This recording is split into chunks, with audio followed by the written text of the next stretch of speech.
من الشيطان الرجيم بسم الله الرحمن الرحيم والحمد لله رب العالمين والصلاة والسلام على سيد المرسلين وعلى آله وصحبه أجمعين. السلام عليكم ورحمة الله تعالى وبركاته. We're meeting again inshallah for our weekly classes on the Quran, and we're starting now with this beautiful surah, Surah Ibrahim alayhi salam, which is Surah 14. So this Surah Ibrahim follows Surah Al-Ra'd, which we did study together. Surah Al-Ra'd is Surah 13, and it follows Surah Yusuf alayhi salam, which is Surah 12. So we did 12 and 13, and now inshallah we're doing 14.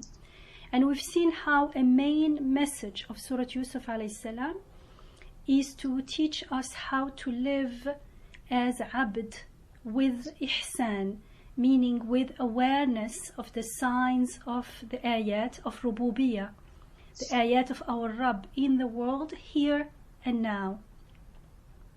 And that's one way of seeing and understanding ihsan, which is related to seeing the beautiful names reflected everywhere here and now. And how does the muhsin come to this consciousness? How does she see the beautiful divine names in everything? Because, as we keep repeating, because it's very important, things and beings and events and their interconnections are ayat, they are signs, and this is a key concept in the Quran. They are signs, they are ayat. Everything created is an ayah, means that they are like mirrors. They reflect the beautiful names of God. And so in Surah Al-Ra'd, Surah 13, was really about the signs, the ayat all around us, and how to see them, how to read them, how to hear their messages. Because if they are ayat, they have messages from God for us. And that's how we get to know our Rabb. So Surah Al-Ra'd provides us with the preliminary tarbiyah that leads to being muhsins like Yusuf alayhi salam. The tarbiyah of perceiving everything around us in the world as signs. So not only we don't forget, everything is a reminder, and everything is actually increasing our awareness of who we are as ibad and who our Rabb is here and now. And that's why in Surah Al-Ra'd we're taught to first learn how to see everything surrounding us as ayat. If you remember, the second ayah, the second verse, I won't say verse, ayah is a unit of the Quran. We were told God is He who has raised the heavens without any support that you can see, and then He established Himself on the throne, and He has made the sun and the moon subservient to His laws, each running its course for a term set by Him. He regulates all that exists. He makes the ayat clear so that you may be in your innermost certain of meeting your Rabb. يُفَصِّلُ الْآيَاتِ لَعَلَّكُمْ بِلِقَاءِ رَبِّكُمْ تُوقِنُونَ. You have yaqeen, you have certainty. Can you imagine? So the goal is not to no, maybe. No, we need to have that certainty, otherwise there is no way we can make the shahada, we can witness to the truth of the Quranic message, and there is no way we can live as muhsins. Are we sure everyone is muted? Can you all check please that you are all muted?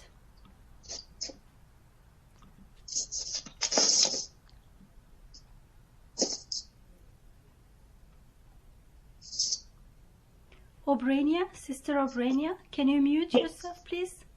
Can you mute? Okay. Yes. I'm having a problem with my. One second. You just click on the mic. There is a mic on the bottom of the screen, the Zoom screen. Okay. And on the left side, it's in the corner. When you click on it, it unmutes. If it's It mutes if it's unmuted. Okay, just 1 second. I think.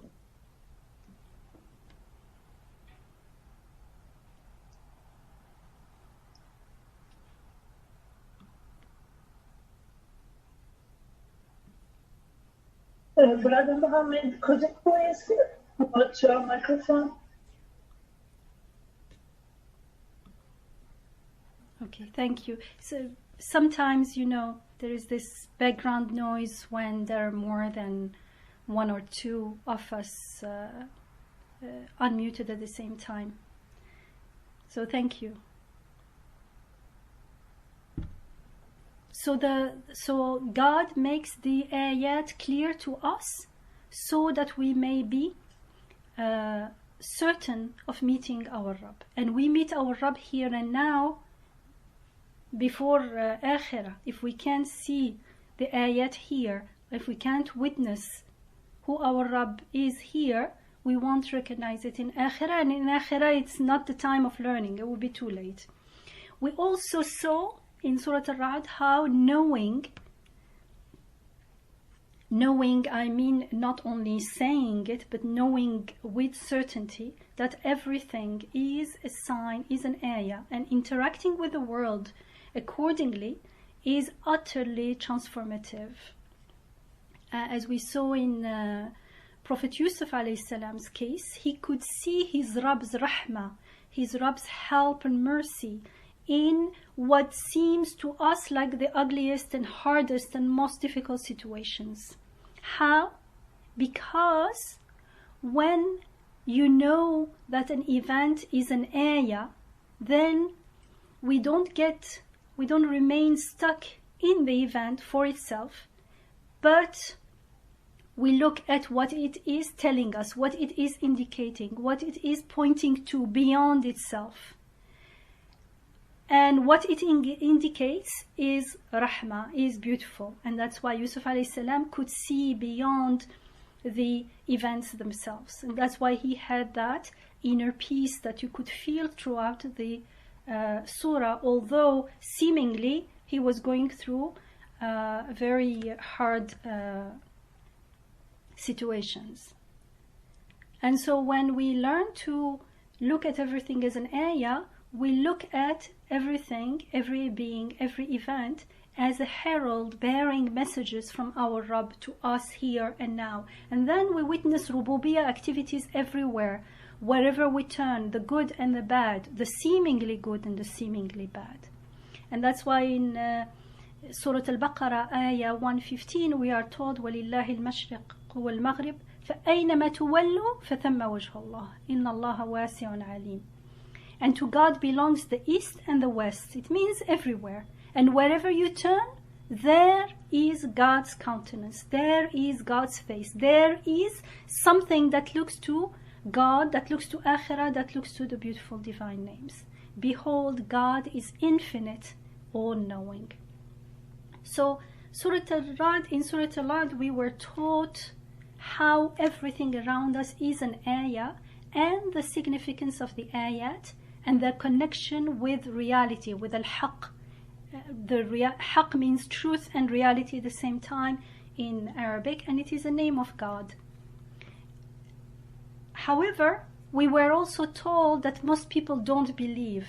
Actually, this is how the first ayah of Surah Al-Ra'd started, but it also, towards the end of Surah Yusuf, the surah that comes before Surah Al-Ra'd, in ayah 103 of Surah Yusuf, Surah 12, we were told, وَمَا أَكْثَرُ النَّاسِ وَلَوْ حَرَسْتَ بِمُؤْمِنِينَ, which means, and yet most people will not believe, even if whatever you do, they won't believe. So why? Why don't most people believe?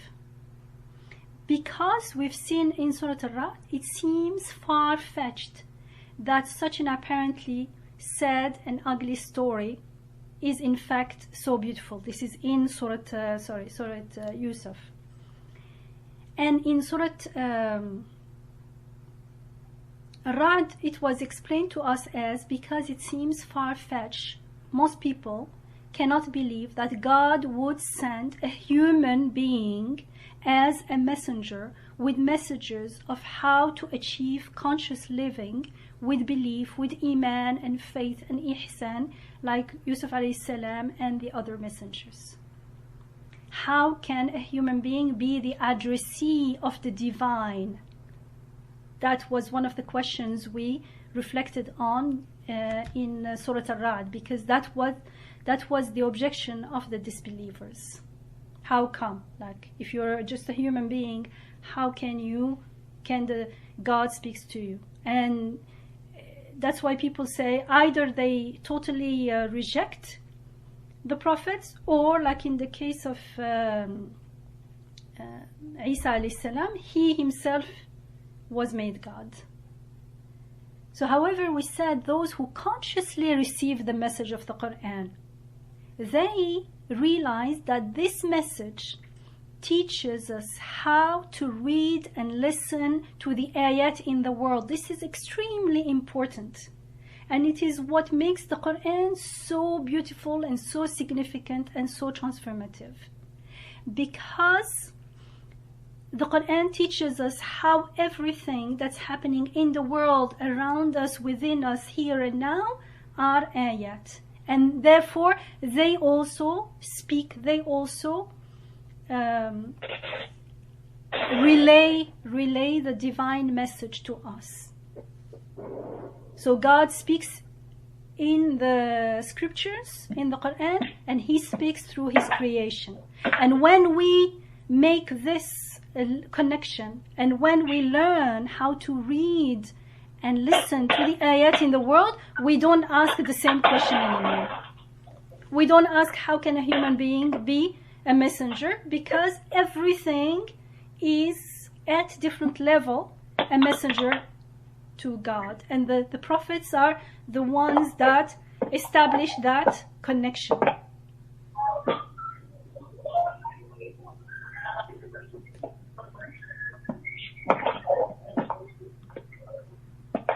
Do we have someone who is on again? Okay, thank you. In other words, those who do not believe in the message of the prophet, of the messengers, they don't believe because they don't realize what the Quran is, what revelation, divine revelation is, and what it is about really. And so they don't get to know God with His beautiful names as He describes Himself to us in the Quran. And so Surah Ar-Ra'd picks up right there. It starts with telling us that most people do not believe, and carries on explaining why. It tells us right then, do you know who your Rabb is? Like, you need to know who your Rabb is first. And in order to know who your Rabb is, then look at the ayat. Because if you know who your Rabb is, you will know that He can speak to everything. Because it's almost like the question is a false question, because it's assuming that human being is totally independent of their Rabb. How can they receive the divine message? They are themselves a creation of God. So the question comes from a place of ignorance, a place of disconnection. And that's why in Surah Ar-Ra'd at the beginning we are told, do you know who your Rabb is? Look at the ayat in creation. And towards the end of the Surah Ar-Ra'd, we were told that the messengers of God are humans like everyone else. And even when the messengers work miracles, they do so only with God's permission, bi'idhnillah, which is very important. We will see this expression, bi'idhnillah, in the first ayah of Surah Ibrahim, alayhi salam. And so in ayah 38, towards the end of Surah Ar-Ra'd, we were told, we sent messengers before you and gave them spouses and offsprings before the Prophet Muhammad ﷺ. No messenger was able to bring a sign, meaning here a miracle in our understanding, except with God's permission. For everything there is a prescribed time. And then the messengers only deliver the message.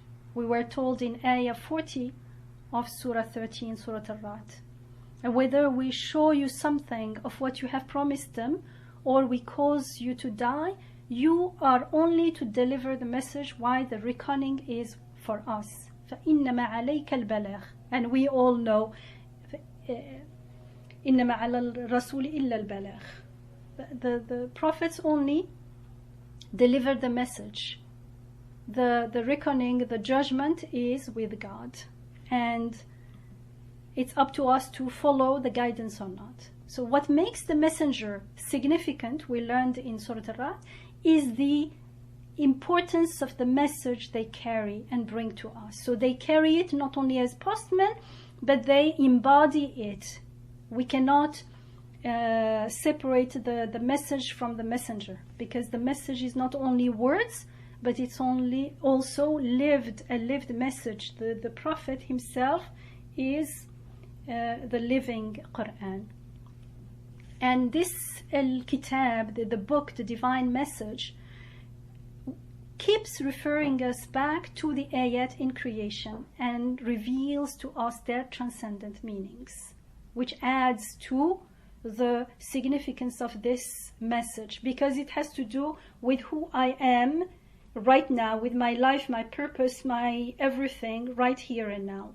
And the divine ayat in the book, and therefore in the creation as well, are vital and crucial, as we've seen again and again. They are important because they tell us about who we are as Ibadallah, and therefore who our Rabb is. And in Surah Al-Ra'd, it started with, the first ayah was Alif Lam Mim Ra.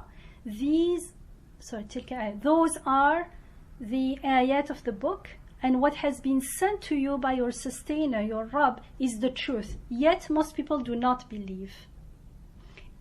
And who is he? Who is our Rabb? The speaker, the sender of this message and guidance. He is the maker of the world, and all the blessings therein belong to him alone. And that comes in ayah 2, when we are told it is God who has raised the heavens without any supports that you could see, and established on the throne of his almightiness. And it is he who has made the sun and the sun and the moon subservient to his laws, each running its course for a term set by him. He governs all that exists. Clearly he spells out the ayat so that you might be certain of meeting your Rabb. So the book and its message in the creation. So the book brings a message. This message is explaining the message of the ayat in creation, in which most people do not believe, as we are told in the first ayah of Surah Al-Ra'd. The book tells us about who our Rabb is. And so we learn that he is our host, our provider, our sustainer, our benefactor, our giver of life in this world and in the next, and you can carry on. And if the blessings do not convince us, it carries on, about who our Creator is, and that our Creator is our Rabb, and he has control over everything, over us, over our lives, over all resources around us, then in ayah 41 of Surah Al-Ra'd we were told, let them look around them and see how nothing around them is permanent. Nothing around us is permanent. Not our youth, not our strength, not our wealth, not our life, nothing. And this, what I call the mystery of constant change, is a key. We've discussed this many times. The key to perceiving the ayat. When we live in ghafla, in heedlessness, and in that heedlessness, it seems to us we live with the illusion that everything is permanent. We cannot be truly in touch with the reality of the ayat. In order to see the ayat, we have to live in the here and now. Living in the here and now means being aware here and now that everything is constantly changing, it's flowing, things are being brought into existence again and again. So we don't have time to dwell forever and cry forever for the what we think is now, which is actually past. We get stuck. Often we live in the complaining about the past and in fear of the future, and we miss what's going on right now. And so when we live with that consciousness that everything is constantly flowing, then we can see that there is something flowing from somewhere going somewhere else. And this is the key to perceiving the ayat. It is the key to surrendering here and now.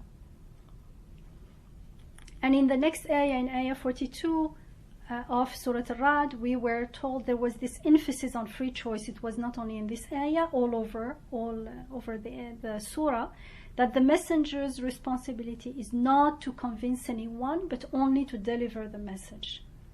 Because we have the freedom to reject the message, even when it is so clear and so compelling, and when this guidance is for our own good and benefit in this world and the next. And the Surah Al-Ra'd, Surah 13, ends with ayah 43, when we are told, those who deny, meaning those who deny the truth of this book, the truth of this message, say, you have not been sent. They are saying to the Prophet ﷺ, you have not been sent. وَيَقُولُ الَّذِينَ كَفَرُوا لَسْتَ مُرْسَلًا.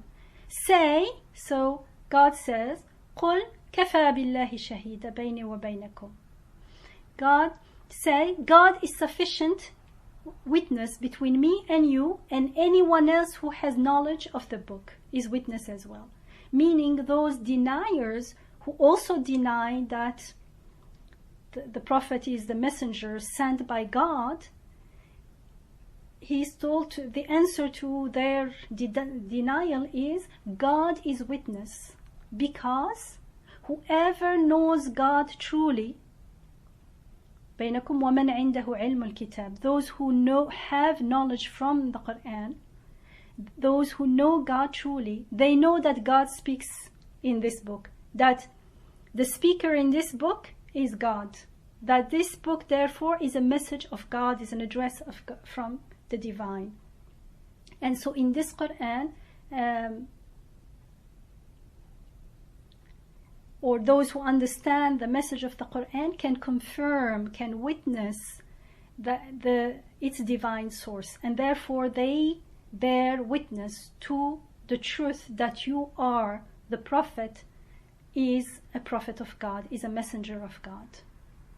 So right after this comes Surah Ibrahim, Surah 14, and we are told, Alif Lam Ra, a book we have sent to you in order that you might bring forth people from darkness into the light by their sustainers' leave, onto the way that leads to the Almighty, the one to whom all praise is due. You can see when you read them together like this, it's like it's a continuation of the other surah. The surahs, the chapters of the Quran are just so beautiful, how they follow each other.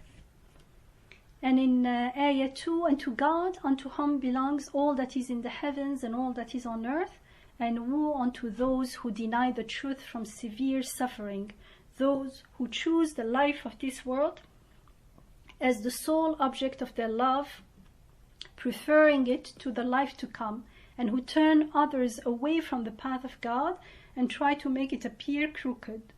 Such as these have indeed gone far astray, and we have never sent forth a messenger except then with a message in his own people's tongue, so that he might make the truth clear unto them. But God lets go astray him that wills to go astray, and guides him that wills to be guided, for he alone is almighty, truly wise. ألف لام را كتاب أنزلناه إليك لتخرج الناس من الظلمات إلى النور بإذن ربهم إلى صراط العزيز الحميد الله الذي له ما في السماوات وما في الأرض وويل للكافرين من عذاب شديد الذين يستحبون الحياة الدنيا على الآخرة ويصدون عن سبيل الله ويبغونها عوجا أولئك في ضلال بعيد وما أرسلنا من رسول إلا بلسان قومه ليبين لهم فيضل الله من يشاء ويهدي من يشاء وهو العزيز الحكيم. And this surah ends, just to have an idea of what's going on here, with it has 52 ayat, by the way. And ayah 52 says, this is a message unto all people. Hence, let them be warned thereby, and let them know that He is the one and only God. And let those who are endowed with insight take this to heart. هذا بلاغ للناس ولينذروا به وليعلموا أنما هو إله واحد وليذكر أولو الألباب. Means that we do have the choice to believe in the messengers and in their divine message, and therefore in the only one God, or to reject this reality despite all the evidences. We have that choice, that freedom of choice. However, the rejection comes with a heavy cost, now and forever. And in this ayah, in this surah, Surah Ibrahim, we will be told what the consequences are. And so, belief and acceptance is also a light here and now and forever, but rejection also comes from a price here and now, and especially in Akhirah it will be clear, because here and now the one who doesn't know the truth doesn't know what he's missing, but so there is nothing to compare. But in the Akhirah, where everything is clear, then the loss, people will realize the how big their loss is.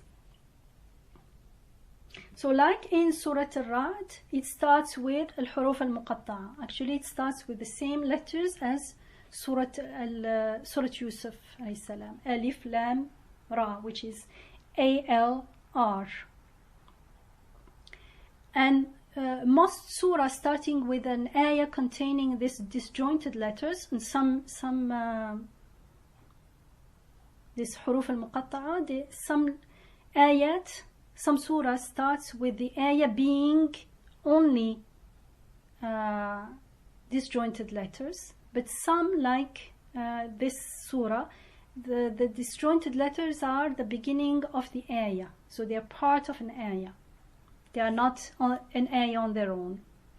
And most surahs starting with an ayah containing these letters, they are about the book, they are about the Quran, or about the divine address, the divine message. Actually, out of 29 surahs, there are 29 surahs that starts with these different combinations of these letters, and it could be one letter only, and up to 5, I think.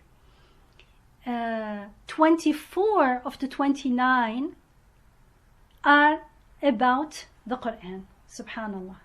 So there is a relationship. It's very important. And actually there are 5 surahs starting with Alif Lam Ra. The first one is Surah 10, Surah Yunus alayhi salam, and the second one is Surah 11, Surah Hud alayhi salam, and then Surah Yusuf alayhi salam, Surah 12, and then Surah Ibrahim, Surah 14 alayhi salam, and then Surah Al-Hijr, which is Surah 15. Surah 13 starts with Alif Lam Mim Ra, so there is a meme that's extra there. And there are many signs indicating that these special letters are not randomly chosen. They are not randomly placed here and there. They are chosen. They are put there. They follow a particular pattern. And some people are fascinated with this topic, and they made lots of calculations. One thing that we can get from their calculations is that there is a sign. It's a sign. It gives us a glimpse that there is order and therefore purpose behind these letters, even when we don't understand what the purpose is exactly. So for instance, we said there are 29 surahs which starts with these letters, which is about a fourth of the Quranic surahs. There are 114 surah in the Quran, and 29 of them starts with these letters.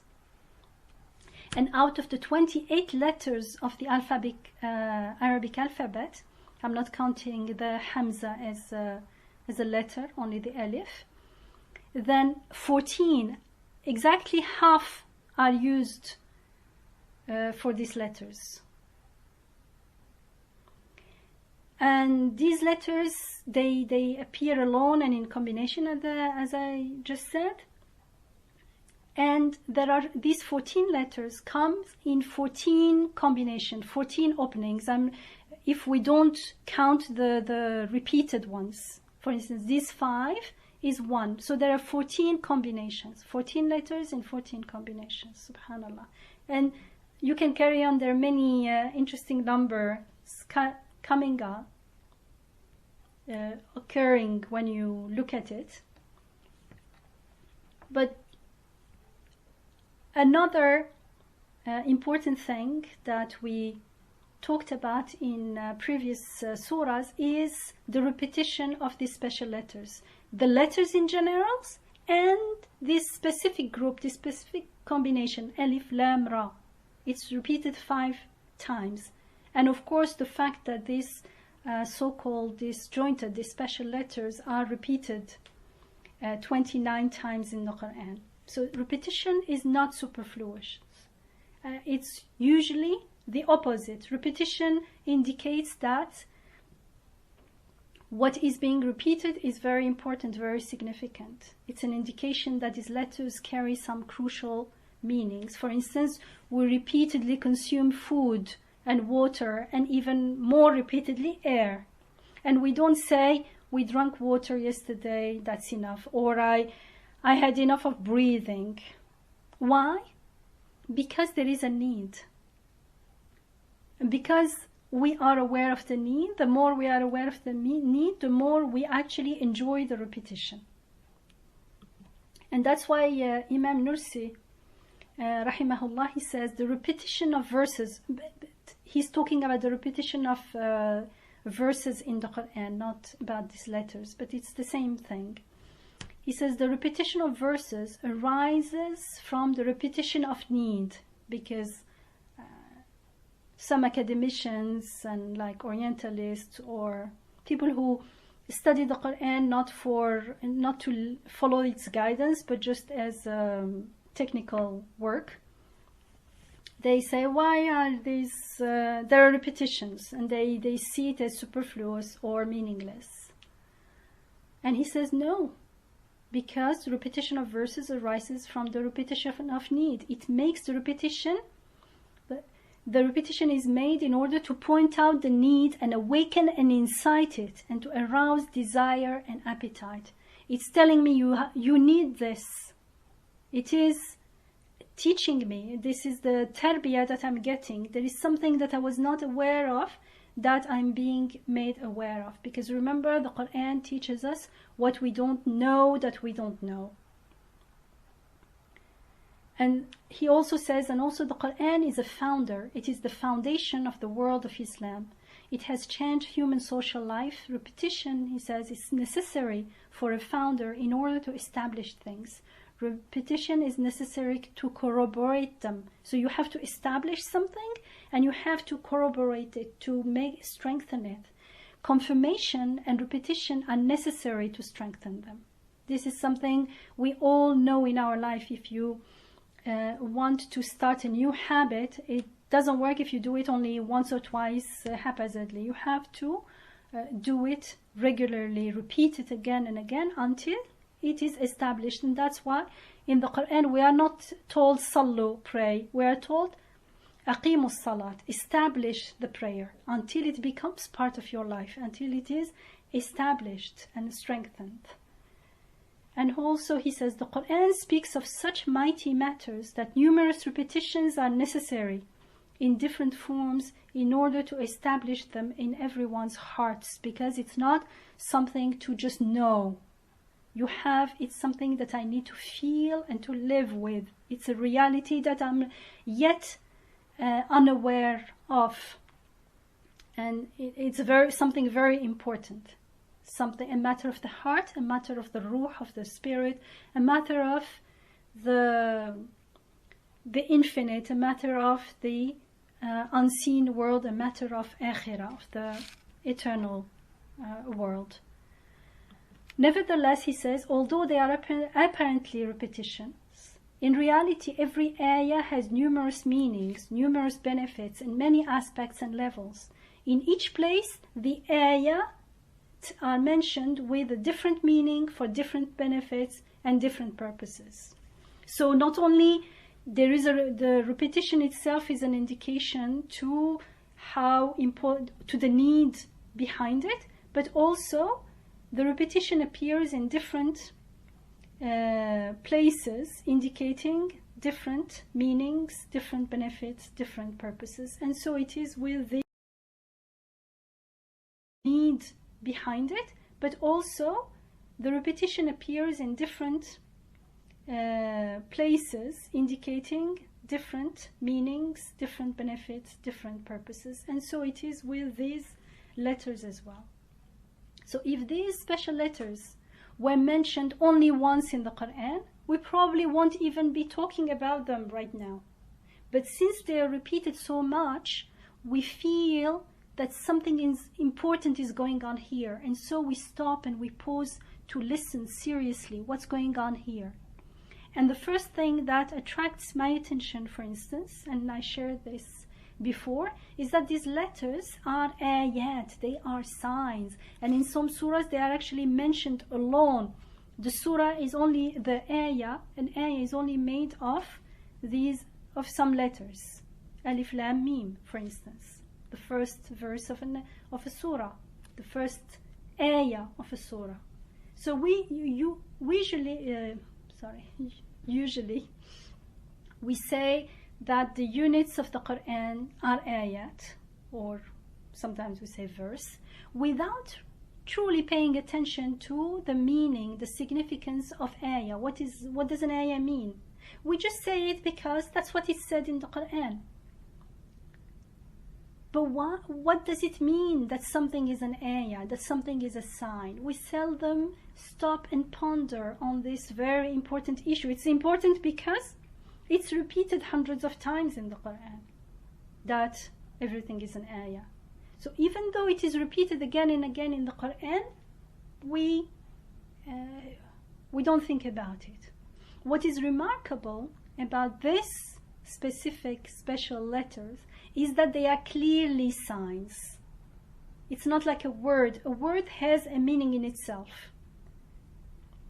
But a letter, as letters, they don't have a significance in themselves for themselves. So clearly they must be indicating something else, something beyond themselves. And that's exactly what an ayah is, what a sign is. It points not to itself, but to something beyond itself. It is there to serve the purpose, a purpose beyond itself. Someone else's purpose, something else's purpose. And as such, these letters, they are a wonderful expression of the meaning of an ayah. They embody, in some sense, if I can express it that way, the meaning of what a sign, an ayah is. Alif, Lam, Ra. It is teaching us what an ayah is. It's attracting our attention. An ayah has no meaning in itself. It indicates something other than itself, beyond itself. By using separate letters, Alif, Lam, Ra, rather than whole words, the Quran is attracting our attention, and it's interrupting the way we usually perceive the rest of the ayat of the Quran, meaning not as ayat but as words, as sentences, as literal meaning only.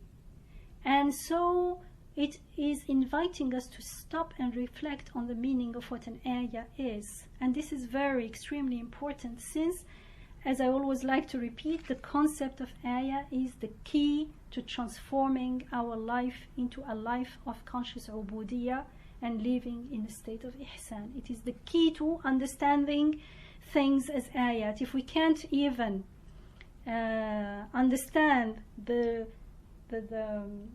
units of the Quran as ayat and just read it as a message, then from the beginning, we are losing something very important. So after Alif Lam Mim, we are told, كتاب أنزلناه إليك لتخرج الناس من الظلمات إلى النور بإذن ربهم. A book we have sent to you in order that you might bring forth people from darkness into the light by their Rabb's, their sustainers' permission. So to be in darkness means, if you are in darkness, it means you can't see anything or you don't understand what's going on. Even if everything is, I'm not blind, I can see, but actually there is nothing to see because I am in darkness. It's a nice, very descriptive metaphor. So it means we have no clue about the meaning of life, our true purpose in being here on earth. We don't know where we came from, we don't know where we're heading to, and we're just moving without sometimes even realizing that we are in motion, because we forget it. It feels like we are here, things are happening to us around us, whereas we are moving together. We're growing older, for instance, together with everything. We're changing with everything. And this situation is beautifully described with darkness. And the opposite situation, when everything becomes clear, is described with light. And it's nice because we can understand when we put the light on, then what does light do? It reveals everything. It reveals what is. And earthly light, we are told in the Quran, is also from the divine light. It's actually a sign, an ayah to divine light. In Surah Al-Zumar, Surah 39, ayah 69, we are told, and the earth will shine bright with her sustainers' light.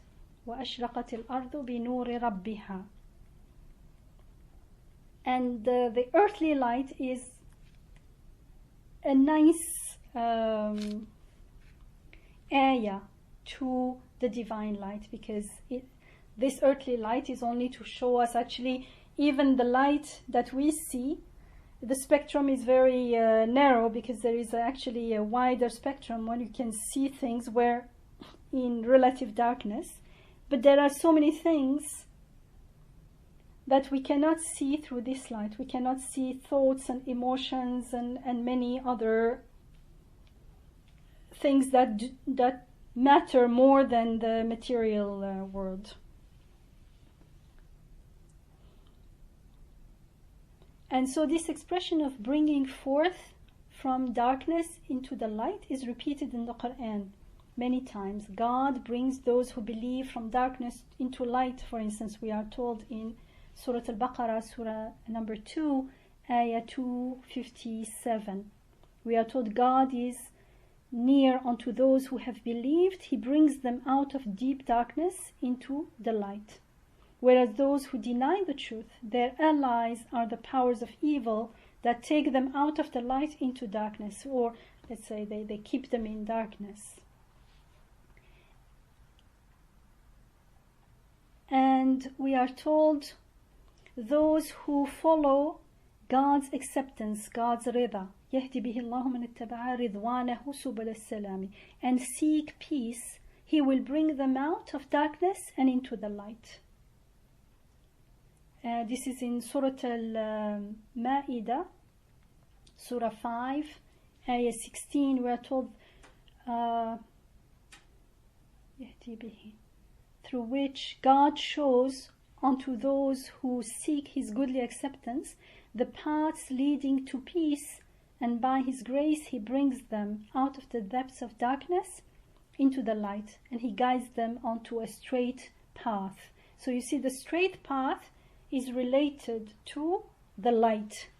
It's where the light is, and this is important because we'll go back to the first ayah of Surah Ibrahim, and we'll see that it talks about the path we are also told to remember God and make tasbih sabbihuhu, and glorify Him with praise constantly. For why? Because He and His angels bless us, they bless the believers, and God takes them out of darkness into the light. Ya ayyuhalladhina amanu dhkurullaha dhikran kathira. O you who have believed, remember God with unceasing remembrance, and extol His glory from morn to evening. In Arabic, bukratan wa asila, it's like day in, day out. It means at all times. For it is He who bestows His blessing upon you with His angels, so that He might take you out of the depths of darkness into the light. And indeed, God is merciful unto the believers. And it's interesting here, this is Surah Al-Ahzab from ayah 41 to 43. Surah Al-Ahzab is Surah 33. So 33, 41, 42, and 43.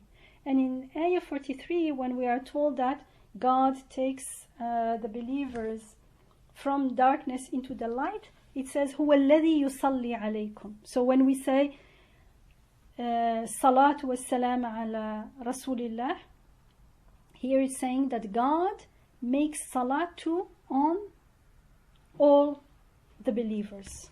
Subhanallah. In Surah Al-Hadid, Surah 57, which we did study together, it is through the ayat sent to the messenger that we are brought out of the darkness and into the light. This is all very significant.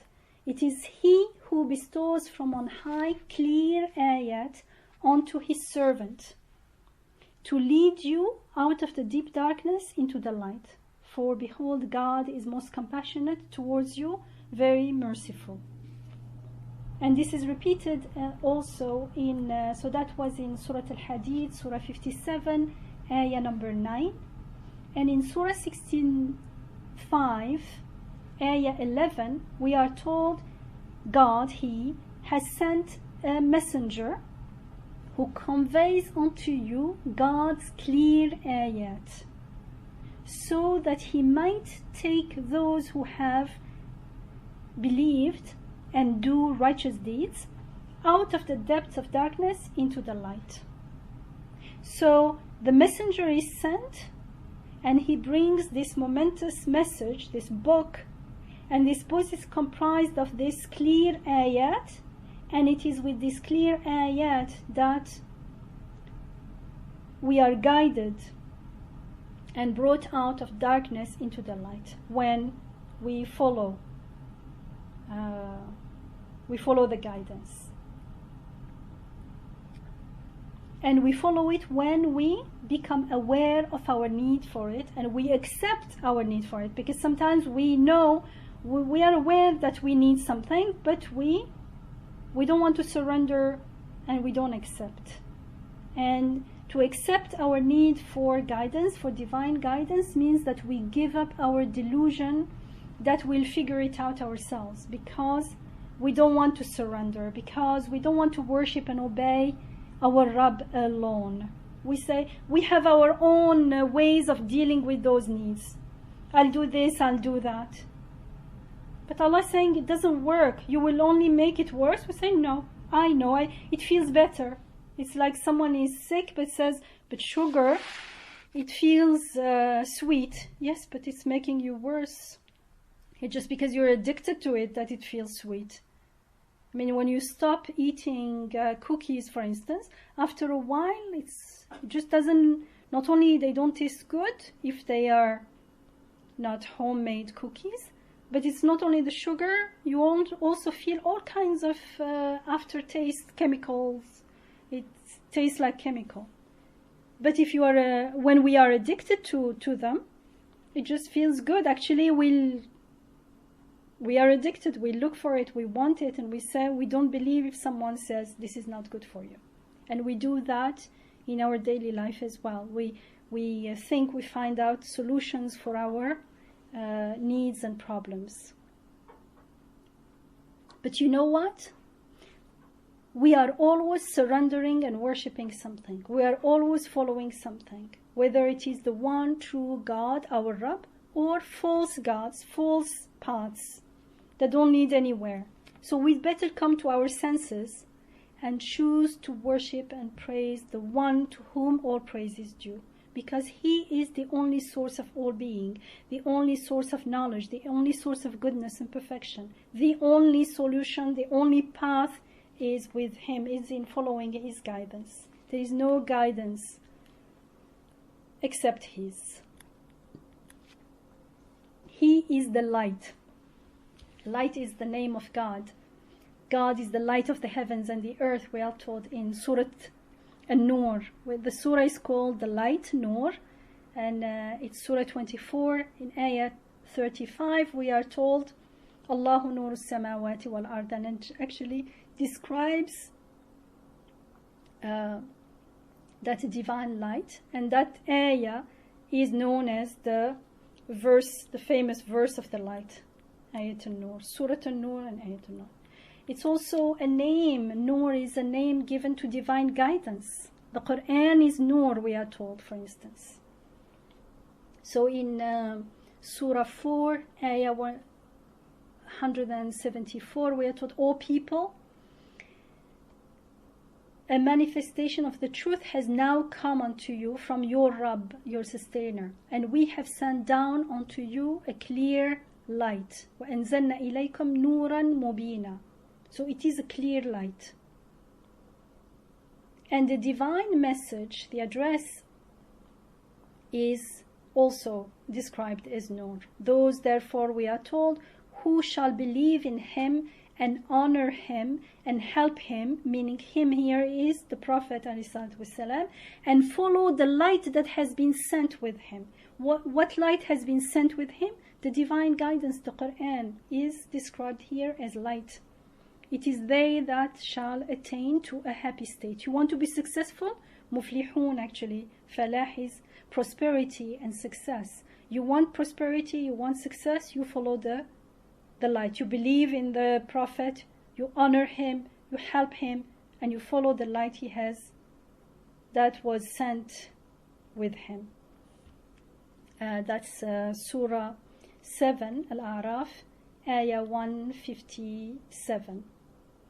And so we are invited to believe in the light. فَآمِنُوا بِاللَّهِ وَرَسُولِهِ وَالنُّورِ الَّذِي أَنزَلْنَا وَاللَّهُ بِمَا تَعْمَلُونَ خَبِيرٌ. So believe then in God and in his messenger and in the light which we have sent down. And God is fully aware of all that you do.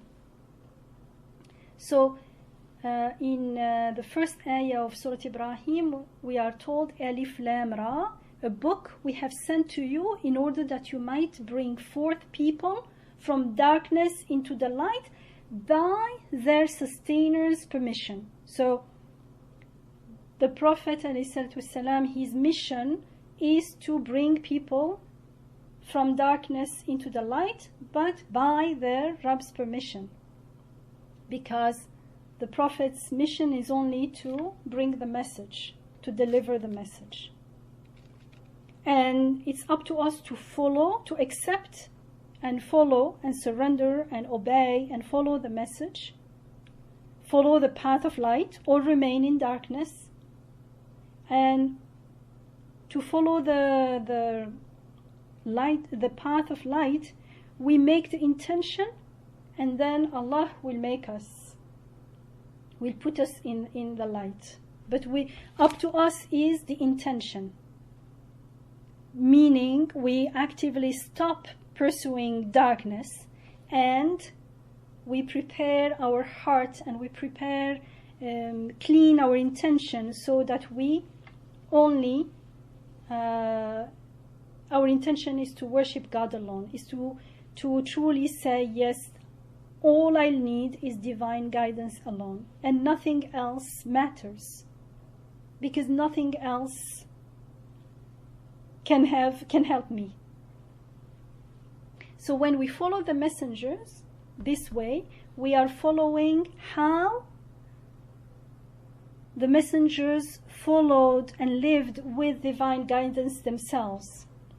So we are following divine guidance, since they are the people who embodied that divine guidance, the people who lived with divine guidance in the best way. They are our role models. We follow them. For us, it's the Prophet ﷺ. We follow him. When we follow his sunnah, his practice, we are following divine guidance. And this divine guidance leads us out of darkness and into the light, bi-idhnillah, by God's permission. And it leads specifically to the path of the Almighty, the one to whom all praise is due. So we are told, a book we have sent to you in order that you might bring forth people from darkness into the light by their sustainer's permission, onto the way of the Almighty, onto the path of the Almighty, the one to whom all praise is due. إلى صراط العزيز الحميد. So we are used to صراط المستقيم. When we hear صراط, we say صراط المستقيم, اهدنا الصراط المستقيم. And صراط المستقيم is the path being described as the straight path, is repeated in the Quran many times. This straight path, this صراط المستقيم, is also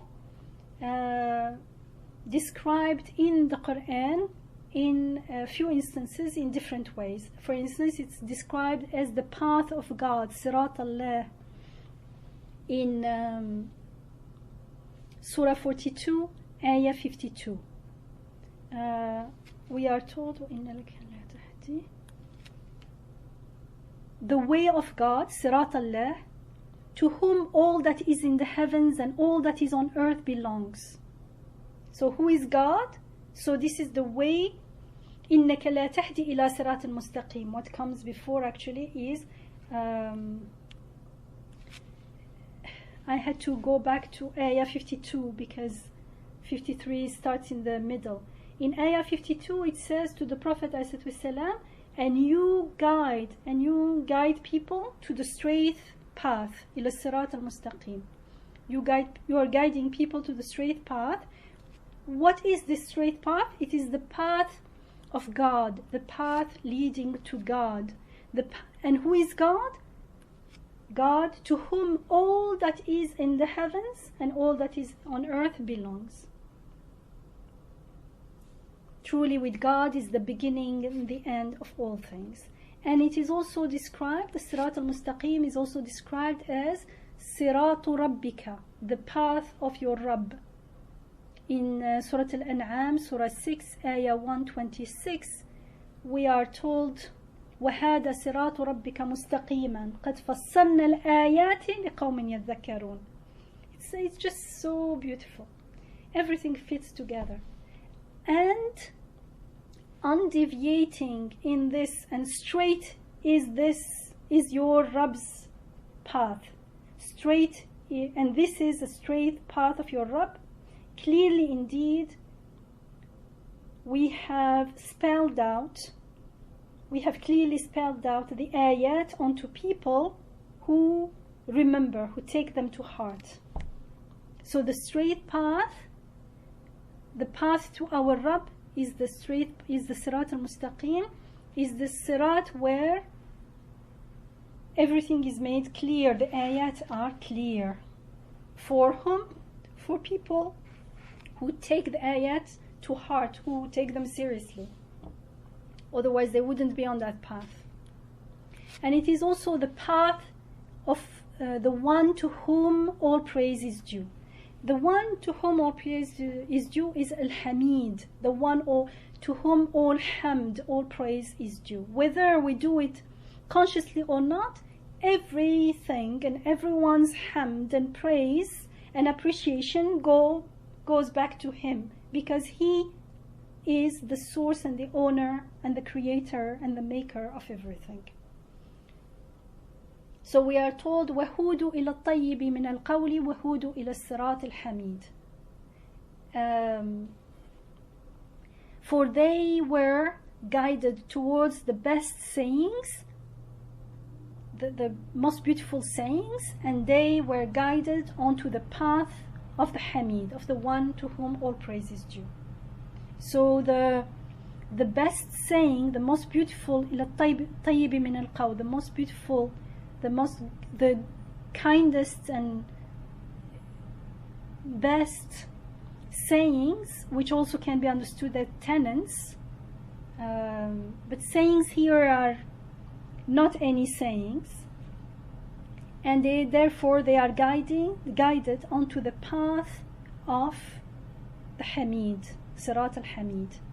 And it is twice described, Sirat al-Mustaqim is twice described as Sirat al-Aziz al-Hamid. Once, as we saw in Surah Ibrahim, the first ayah, and also in Surah Saba, Surah 34, ayah 6, we are told, وَيَرَى الَّذِينَ أُوتُوا الْعِلْمَ الَّذِي أُنزِلَ إِلَيْكَ مِنْ رَبِّكَ هُوَ الْحَقِّ وَيَهْدِي إِلَى صِرَاطِ الْعَزِيزِ الْحَمِيدِ.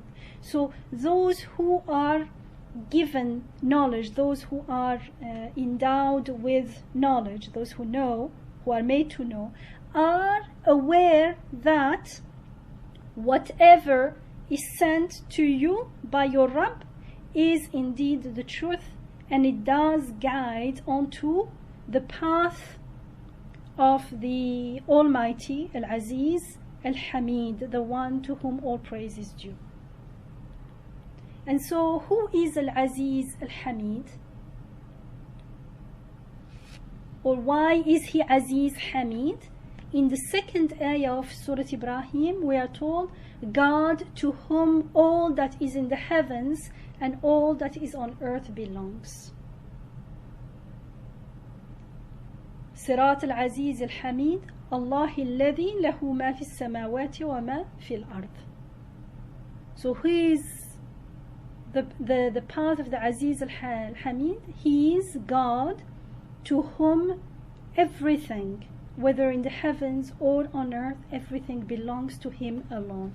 Aziz is a beautiful word. It's translated as almighty. It's almighty, powerful, but it also means distinguished, venerable, precious, valuable, beloved, cherished. So it denotes not only someone being mighty and exalted, but also precious and cherished and beloved. So it points not only to Qudra, to power and might, and God is Qadir because power and might belongs to him alone, but also to the perfection, the beauty of divine power. So Aziz is just, I love this name. It's just so beautiful because Qadir is like, now I can more see the beauty in Qadir, but there were times where it was a little bit frightening. But Aziz makes that the connection and the balance, because he is mighty and exalted, but he is also cherished and beloved. So the path of the Aziz Hamid, from our perspective, we realize he is Aziz, he is almighty, because he is Hamid, because all praise is due. So from our perspective, how do we know he is almighty? Because all praise is due to him, meaning all blessings, all beauty, all perfections comes from him alone. He's the source of all perfection, all beauty. And when does Aziz reflect in our life? Because we reflect all the divine names, inshallah, when we are grateful to God alone, when we praise him alone and worship and seek help from him alone, and therefore we bow and prostrate before God alone, before our Rabb only, because we are certain, we know for sure with certainty, with yaqeen, that he alone has power and control over everything, because we know that everything is an ayah from him, bearing witness to his might, to his generosity, to his compassion, meaning that everything in creation bears witness that he is Aziz, almighty, and Hamid, the one to whom all praise is due. And so when we follow divine guidance and we worship God alone, then we are not worshipping anything else. We are not worshipping other beings. We do not bow before other creatures. We don't have expectations from other things except from God. So we live with the dignity, izzah, with the dignity of the believer, the dignity of the Khalifa of God, the representative of God on earth. That's what we do when we stand in during the prayer. When we are standing, we say Allahu Akbar. God is the greatest, greater than nothing else has greatness. Therefore, we stand in His name. We do not bow to everything. We bow and prostrate only to God. Subhana Rabbiyal Azim, Subhana Rabbiyal A'la. Anything else is actually put at our service. The angels were asked to prostrate to Adam, not the other way around. And this is the path to dignity, the path to izzah. And we start reflecting Al-Aziz. And Al-Aziz is beautiful because it is, how do you say? It is a power that brings about blessings and justice and peace. When we use our power, however much we have, with izzah, in the name of the Aziz and Hamid, not in the name of the arrogant ego, then power brings about blessings, brings about justice and peace, and not the other way around. I'll stop here inshallah. So next time we'll start from the second ayah of Surah Ibrahim. رب اجعلني مقيم الصلاة ومن ذريتي ربنا وتقبل دعاء ربنا اغفر لي ولوالدي وللمؤمنين يوم يقوم الحساب اللهم أرنا الحق حقا وارزقنا اتباعه وارنا الباطل باطلا وارزقنا اجتنابه آمين والحمد لله رب العالمين. So these two ayat, dua that I first said, are from Surah Ibrahim, beautiful dua. It's ayah 40 and 41, saying, "O my Rabb, cause me and my offspring to remain constant in prayer, and O our Rabb, accept my prayer, grant your forgiveness unto me and my parents and all the believers on the day on which يوم يقوم الحساب, the day of judgment." سبحانك يا لا علم لنا إلا ما علمتنا إنك أنت العليم الحكيم. Thank you. We'll stop here inshallah. If you have any comments, any questions, please do so before we end.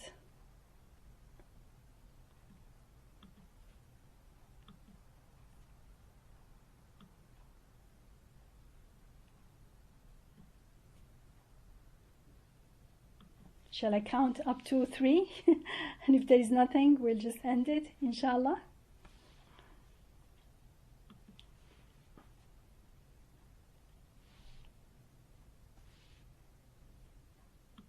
Yes, Andrea?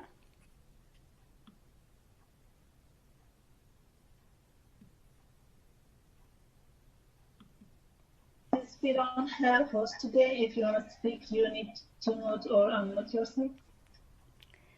Yes, thank you, Hasna. Since we don't have a host tonight, so you need to unmute yourself if you want to say anything, inshallah. Hello, assalamu alaikum, Dr. Yamina. Wa alaikum salam wa rahmatullahi I don't know, I hope I'm not interrupting anything. I was in the other room where I couldn't speak. You were explaining the name of Allah subhanahu wa ta'ala. I don't know if you can hear me. Name of Allah subhanahu wa ta'ala, Al-Aziz. So I had a question regarding that. Then you said it includes a lot of things, right? One of them was, what was that?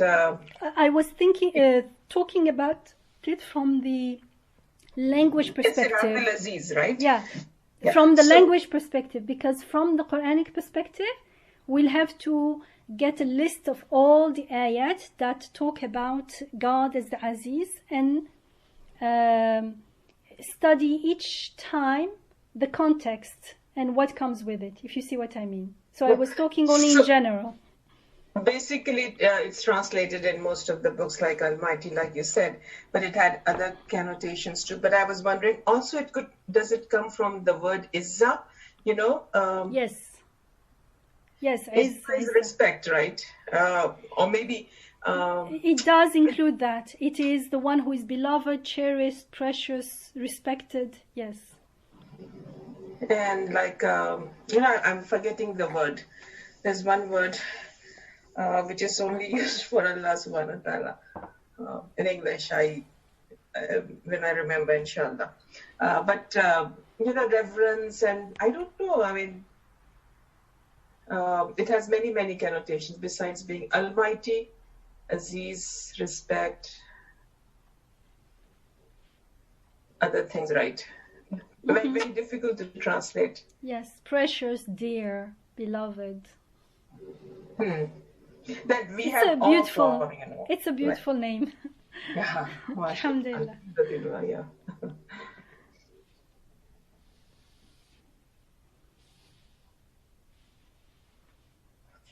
I didn't understand one more thing in the, the alphabets that you were talking about. Alif, Lam, Mim, 14 have come in 14 times. Means what? Like you don't count the ones which, you mean 14 combinations. You don't count. Yes, 14 combinations. It means Alif, Lam, Ra appears in the Quran 5 times. You count it only once. Oh, I see. Yeah. So that combination is one. Yeah, 14 combinations. 14 letters, half of the alphabet, used in 14 combinations. Yeah. And the maximum ones, I think, is in Surah Maryam. The number of alphabets used. 5 letters. Five. Yeah, 5. So, yeah, they are signs, alhamdulillah.